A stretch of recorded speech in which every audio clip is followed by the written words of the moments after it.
রাজারহাট উপজেলার নাজিম খান উচ্চ বিদ্যালয় ও কলেজ মাঠে অনুষ্ঠিত এক ইফতার মাহফিলে উপস্থিত ছিলেন হাজারো রোজাদার। প্রায় 2000 রোজাদার একসঙ্গে বসে ইফতারি করেন রবিবার বিকালে।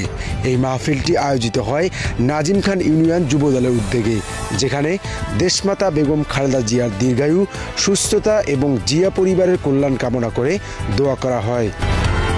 ইফতার মাহফিলে সার্বিক সহযোগিতা প্রদান করে নাজিম খান ইউনিয়ন ছাত্রদল ও কৃষক দল। নাজিম খান ইউনিয়ন যুব দলের আহ্বায়ক আতিকুল ইসলাম আতিক অনুষ্ঠানে উপস্থিত রোজাদারদের উদ্দেশ্যে বলেন, এ ধরনের অনুষ্ঠানের মাধ্যমে আমরা শুধু দোয়া ও খাওয়া দাওয়া করি না, বরং দেশ ও জাতির কল্যাণে নিজেদেরকে একসঙ্গে কাজ করার জন্য উদ্বুদ্ধ করি। এদিনের ইফতার মাহফিলটি এলাকার মানুষের মধ্যে একে অপরের প্রতি সৌহার্দ্য এবং ঐক্যের প্রকাশ ছিল।